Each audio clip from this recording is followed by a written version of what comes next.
guys, and welcome back to another lecture of Dental Pathshala, where we help you understand and learn dentistry better and easy way. And this video we are going to talk about the diseases of skin. So without further ado, let's get started.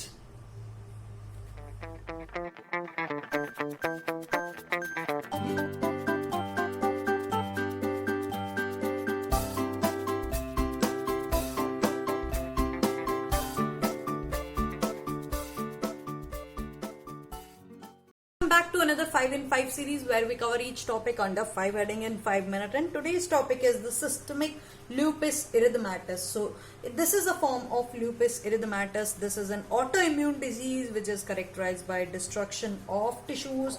Our own body, this is an autoimmune disease, so our own body is going to destruct our own cells. So there is production of auto-antibody, particularly the anti-nuclear antibody, which is the hallmark of the lupus erythematosus or the systemic lupus erythematosus. So before we get started, make sure you subscribe to our channel and click on the bell icon so that you don't miss any of our future videos.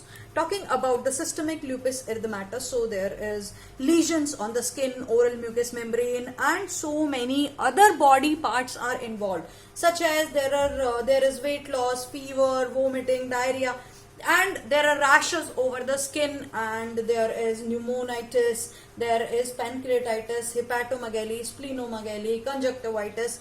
There is also blood disorders like anemia, leukopenia, also cardiac diseases, and some renal problem are also seen, joint problems, and we have other disease which are existing with the SLE, which is our Sjogren's syndrome, then Raynaud's phenomenon, then scleroderma, pemphigoid erythema multiforme, pemphigus. So all these things are associated with the systemic lupus erythematosus. So this video we are going to talk majorly about the skin and the oral mucous membrane lesions. So even though there are many diseases which are associated with the SLE, like we have talked about the secondary Sjogren's syndrome, in that we have talked about that it can be associated with the SLE, right? So Sicca syndrome associated with rheumatoid arthritis and any of the disease, if you remember, in that we have studied the secondary Sjogren's syndrome associated with the SLE. So there are many manifestations, systemic manifestations. But this video we are particularly going to talk about all the skin and the oral mucous lesions. So what happens?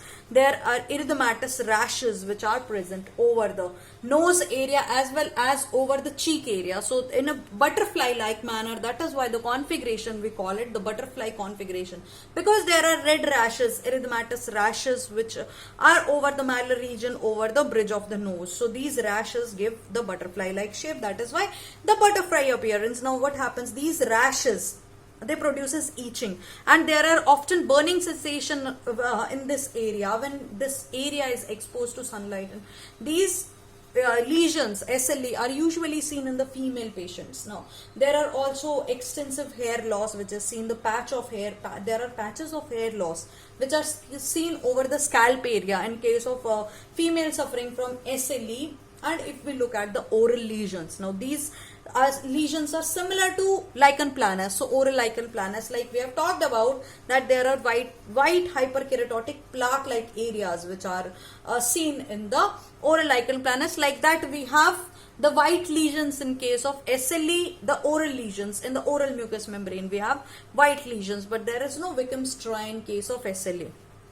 So what happens? Sometimes there are red erythematous lesions which are occurring on the oral cavity. So there are macules. Then these macules, they get ulcerated, and these ulcers are often painful, and they are surrounded by the red halo.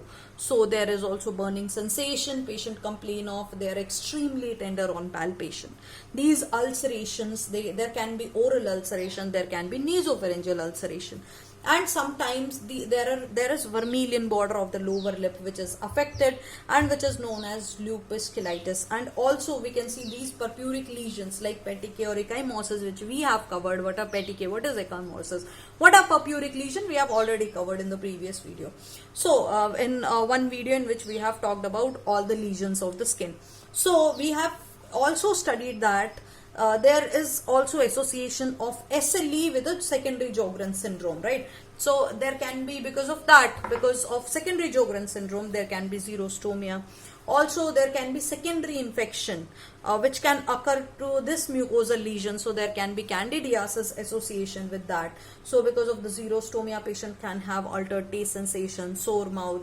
All these things can happen, and also some cases these oral lesion can transform into malignancy. So histologically we see that there is atrophy with the hyperkeratinization, and there is liquefaction degeneration of the basal layer of epithelium in case of systemic lupus erythematosus. So this is about systemic lupus erythematosus. Systemic lupus erythematosus not only covers the skin and the mucous membrane but other part of the body. There is also lung problem, there is GI involvement, there is conjunctivitis, then there is retinal damage, also CNS disturbances, then anemia, purpura, hematological disorders. We also see some cardiac problem associated with the SLE. We also see some renal problems. We also see some joint problem, and some diseases can exist with the SLE like Sjogren's syndrome, Raynaud's phenomenon, scleroderma, pemphigoid, pemphigus, erythema multiforme. So all these lesions are also associated with SLE. So guys, if you have enjoyed the video, give it a thumbs up. Also, you can comment in the comment section below. There is a link in the description box below to support me on Paytm as well as on PayPal to make free videos for you guys. Till then, keep reading, keep learning, stay motivated. I'll see you soon in the next video.